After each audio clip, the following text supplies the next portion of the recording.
Bonjour à tous et bienvenue sur ma chaîne YouTube. Je suis Virginie Noël, voyante, médium, énergéticienne et écrivain. Aujourd'hui, je vais vous parler de la source comme forme de lumière, lumière d'énergie, lumière divine et notamment une mise en garde, on va dire, où je vais appuyer sur le fait qu'il existe une vraie lumière chargée d'énergie et une fausse lumière. La source peut être le guide principal des flammes jumelles qui ont tendance à se régénérer vers elles, à se ressourcer. Et donc je vous invite à rester vigilant sur la nature de la source. Car j'ai remarqué à diverses occasions une vraie fausse lumière, Et en tant que médium, j'ai voulu voir derrière parce que cette lumière me semblait trop blanche, trop éclatante et m'aveuglait, était trop forte. C'était une lumière trop forte qui m'empêchait de voir, qui me faisait mal aux yeux et je me disais, est-ce que c'est la lumière de la source? Et en regardant derrière avec mon don médiumnique, avec mon troisième œil, j'ai pu constater en faisant une petite recherche, en grattant derrière cette lumière, que c'était évidemment des extraterrestres. Et je vous donne en mille les petits gris et les grands gris qui, me semble-t-il, sont maintenant alliés avec des reptiliens. Donc là, dans cette vidéo, évidemment, je vais parler d'extraterrestres. Donc si vous n'y croyez pas, ne le prenez pas pour vous. Ce n'est pas pour vous que cette vidéo s'adresse, ça s'adresse à des gens qui ont ces croyances, qui ont ces dons, qui sont notamment médiums ou énergéticiens qui travaillent avec la lumière divine. Est-ce que c'est Dieu? Je ne répondrai pas à cette question dans cette vidéo. Je parle juste d'une lumière, la vraie et la fausse lumière. Et en attendant, je vous parle d'abord de la fausse lumière et après je vous parlerai de la vraie lumière. Donc, cette lumière, la fausse lumière, a été créée par les petits gris. Dans quel but? Dans un but d'attirer des âmes, d'attraction des âmes, des corps astraux, et notamment les âmes qui se dirigent dans le passage vers l'au-delà, on va dire. Après la mort, quand les âmes décèdent, elles retournent vers leur monde originel et il y a ce désir des extraterrestres négatifs de vouloir attirer ces âmes, ces corps astraux. Dans quel but? Dans le but d'instaurer une théocratie, une domination de la planète. Donc ces âmes attirées par ces petits gris vont replonger dans le cycle karmique. Et là, on va leur faire un cycle, un karma, où ils seront esclaves et assouvis, en fait, sous la domination des petits gris. Ça me semble un plan cohérent, parce que je me suis demandé pourquoi ils attiraient des âmes. Et je pense que c'est pour les faire retomber dans un cycle karmique de guerre, de destruction, de négatif. De toute façon, le cycle karmique, le karma, ce n'est pas du dharma, c'est négatif. Et là, je vous renvoie à ma vidéo que j'ai faite sur les faux maîtres du karma. Donc, je vous mets en garde de bien regarder, de bien discerner, d'être vigilant sur ce que vous canalisez. Parfois, il suffit juste de regarder derrière. Votre intuition peut être bonne, mais n'hésitez pas à vraiment vérifier votre intuition, à regarder 2 fois pour être sûr. Donc tout ça, c'est un plan de domination des petits gris. Donc ils peuvent attirer vos âmes, effectivement, pour les faire replonger dans un cycle karmique où vous seriez esclave afin d'instaurer pour eux une théocratie. Et aussi les corps astraux, j'ai remarqué, c'est pour les implanter, car il existe des implants astraux. On peut implanter les différents corps subtils et pas forcément que le corps physique, parce que là c'est au cours d'abduction physique, mais il y a aussi les abductions mentales où votre pensée, votre intelligence peut être abductée par ce genre de personnes, où ils vont chercher à vous convaincre, à vous manipuler. En fait, ce sont des grands manipulateurs. Et tout ça, c'est pour instaurer des théocraties. Donc, j'ai parlé avec un autre médium qui m'a parlé d'un grand gris qui se fera appeler Oméga et dont on retrouve beaucoup le symbole Oméga. Alors là, je ne connais pas, mais effectivement, ça me semble possible. Donc attention, restez vigilants. La fausse lumière existe sur le principe du yin et du yang. C'est toujours pour équilibrer les forces, mais aussi parce que nous sommes dans la dualité. Il faut savoir que ce genre de vibrations sont dans les basses vibrations, donc ça reste quand même dans l'astral, dans le bas astral. Et votre âme, je l'encourage à dépasser le bas astral, à monter en vibration. Et là, donc, vous ne serez plus victime de ce genre d'illusion, de rester dans le bas astral, en fait. Donc voici pour une description de la fausse lumière, qui est une lumière blanche, éclatante, trop vive.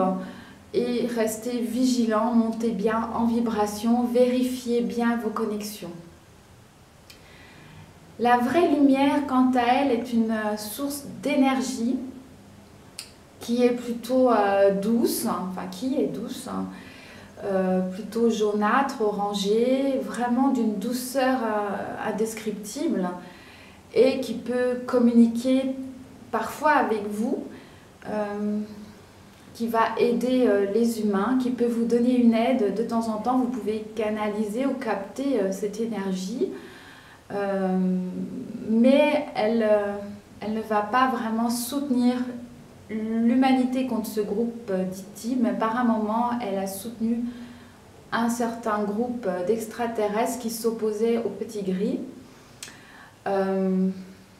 Elle est contre la présence d'ovnis sur la Terre et elle voudrait que le peuple humain puisse vivre son éveil tranquillement. C'est ce que je suis en train de canaliser. Là, on dit, elle veut que l'humanité vive tranquillement l'éveil sans être embêtée par des basses vibrations. Donc elle agit sur le principe de non-ingérence de votre libre arbitre. C'est quelqu'un qui ne va pas, une chose, on va dire, qui ne va pas essayer de vous manipuler.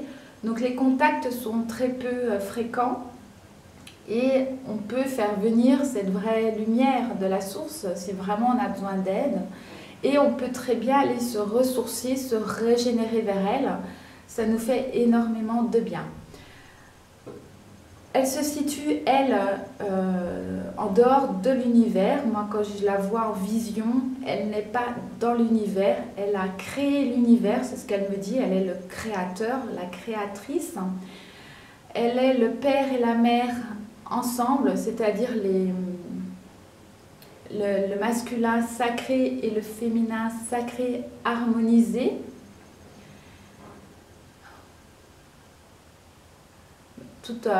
On peut vraiment aller vers elle, se ressourcer et bénéficier de ces hautes vibrations. Alors, je regarde un petit peu mes notes pour voir. On peut fusionner avec le cosmos, l'univers, mais ça c'est un des corps subtils, c'est l'âme amnique. Et quand on a obtenu cette fusion, effectivement, on est déjà pas mal éveillé, donc on peut avoir cette connexion directe à la source, notamment les flammes jumelles. Mais l'âme amnique, c'est un corps subtil. Et donc la fusion est avec le cosmos, l'univers, même si on peut avoir vraiment des fusions mystiques. Ce qui m'est déjà arrivé, vraiment, d'avoir des fusions comme ça, où ça dépasse l'entendement. Mais on peut guère fusionner avec la source directement. Par contre, dans mes voyages astro, on va dire, ou dans mes dons médiumniques ou les messages que je canalise, j'ai déjà vu des maîtres ascensionnés là-haut, par exemple comme Bruce Lee qui était Shiva avant, Shiva, celle qui a les nombreux bras, qui baignait vraiment dans des hautes énergie, mais on m'a bien montré que tout le monde ne peut pas le faire. Il faut déjà avoir un état d'éveil ascensionné pour bénéficier de toutes ces hautes énergies. Après, je regardais hier soir une émission sur la mécanique quantique et la physique quantique. Et effectivement, le fait qu'un atome puisse être à plusieurs endroits en même temps, ça me faisait penser au corps subtil. Effectivement, on a le corps physique et les différents corps subtils, éthériques, astro, bouddhiques, amniques, et on peut être à plusieurs endroits différents, on a plusieurs corps. Et aussi la notion d'espace-temps, ça me faisait penser vraiment aux pluridimensionnalités, à des dimensions qui s'enchevêtrent, qui s'interpénètrent, qui fait que la notion de temps, comme le passé, le futur, reste difficile à appréhender puisque tout se déroule au temps présent. Et effectivement, en tant que médium, on peut agir aussi sur les vies antérieures. Et dans cette émission de physique quantique et de mécanique quantique, il montrait bien dans une expérience que on peut remonter dans le passé en fait, et ça agit sur le passé. Ce qui est très très surprenant et étonnant, mais le don médiumnique n'est pas est cohérent, on va dire, avec la mécanique quantique, physique quantique, et j'ai remarqué que beaucoup de médiums s'intéressent à ce genre de sciences. On n'est pas des scientifiques, mais on trouve beaucoup de rapprochements et on s'y retrouve beaucoup plus dans la mécanique quantique en général. Voilà pour la petite aparté. Donc l'âme éveillée voit ces pièges, les pièges de la fausse lumière. On vous demande de faire preuve de discernement, de vigilance, notamment par rapport à ce fameux tunnel. Qu'est-ce que c'est que cette lumière au bout du tunnel? Où allez-vous vraiment? Est-ce que ce n'est pas un leurre, une illusion? Parce que dans le bas astral, vous allez créer avec vos pensées ce genre d'illusion aussi. Donc il faut dépasser cela vraiment. Et aussi, on parle de l'ego là-haut. Vraiment baisser l'ego pour pouvoir atteindre un état de nirvana. C'est ce que je suis en train de capter parce que je n'aurais pas parlé du nirvana. Ils me disent voilà, diminution de l'ego pour atteindre l'état de nirvana. C'est le message que je suis en train de canaliser pour vous. Donc je vous souhaite sur ce une bonne journée. Ce sont des petites notes que je vous donne. Si vous avez d'autres choses à rajouter, je pense quand même qu'il y a de quoi dire sur les extraterrestres. Si vous avez d'autres renseignements, parce que je ne sais pas tout, au contraire, je cherche dans tout ça, qu'est-ce qui se passe. Et normalement, cela est dû aux énergies que j'ai ressenties sur le crop de l'Ixheim, qui pour l'instant n'a pas été reconnu d'origine humaine. Mais par contre, il était chargé vraiment de mauvaises énergies et j'avais capté des énergies extraterrestres négatives, très très négatives.